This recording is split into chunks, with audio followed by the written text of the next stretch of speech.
Стамбул в феврале. Что посмотреть? Достопримечательности. Поездка в Стамбул в феврале – отличный вариант для бюджетного путешествия. Стоимость отдыха даже ниже, чем в январе, как и стоимость перелета. Нужно ловить момент, потому что в начале весны цены возрастут более чем на 50%. Чтобы вы смогли купить самые выгодные туры в Стамбул, оставлю ссылку на сайт в описании под этим видео, где я сама покупаю путевки по выгодным ценам. Посмотрите, сравнивайте. Ведь именно в зимнее время в Стамбуле можно найти гостиницы, хостелы и апартаменты за очень привлекательные цены. Гостей города ждут прогулки по историческому центру Султан Ахмед, приятный шопинг, улочки Беяглу, высококлассные гостиницы, богатая экскурсионная программа, и все это по максимально низкой стоимости.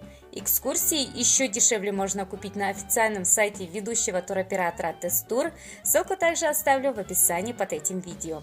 До открытия активного туристического сезона еще далеко, поэтому есть возможность тихо, размеренно отдохнуть. Нет толп путешественников и огромных очередей к достопримечательностям. В экскурсионных автобусах много пустых мест. Конечно, недостатки тоже присутствуют.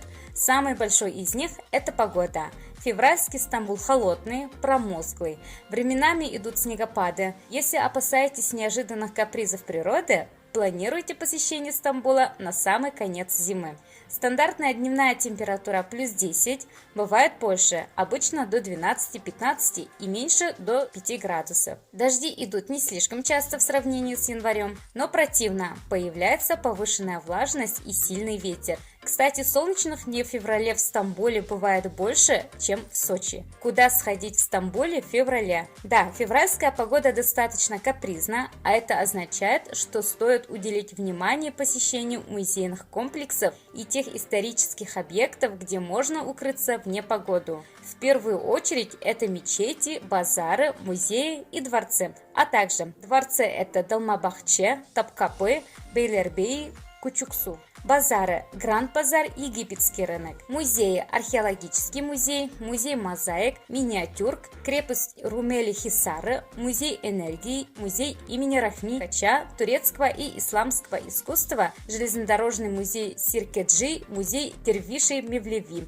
Мечети – Святая София, Голубая мечеть, Сулеймания, Малая Святая София, музей Кореи, крытые смотровые площадки, Галатская башня, небоскреб Сапфир. Если погодные условия позволяют, тогда лучше гулять по городу, включая в свой маршрут бесплатные достопримечательности. Например, путешествие на Принцева острова. Садимся на паром от пристани Эминюню или Кадыкөй и плывем на Бьюкада, Хейбелиада или Бургазада. Прогулка по атмосферному району Балат, трущобы и деревянные домики.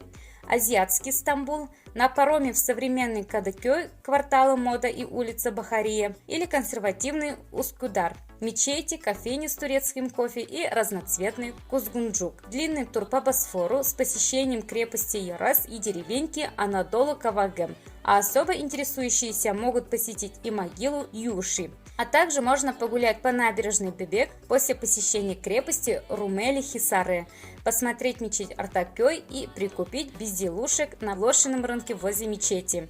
Основные плюсы поездки в феврале в Стамбул – минимум туристов, максимум возможностей для свободного посещения культовых достопримечательностей, музейных комплексов, исторических дворцов, древних мечетей и других уникальных локаций, которые хотя бы раз в жизни должен увидеть каждый. Вкуснейшая кухня. По большому счету в феврале можно устроить настоящий гастрономический тур по Стамбулу. В местных кафе и ресторанах вас ждут потрясающие традиционные блюда. Минусы. Максимальный дискомфорт доставляют лишь пронизывающие ветра со стороны Босфора. Вообще февраль – прекрасное время для того, чтобы приехать в Стамбул и неплохо сэкономить. В магазинах перед подготовкой к новому туристическому сезону устраивают шикарные распродажи, реализовывая то, что не было раскуплено в период рождественских каникул. Что могу сказать в итоге? Конечно, Стамбул стоит посетить. Богатая история, множество достопримечательностей, вкусные свежие морепродукты, восточные сладости, колоритные базары и интересная архитектура. Как думаете вы? Жду ваших комментариев. Подписывайтесь на канал. До скорой встречи. Всем пока.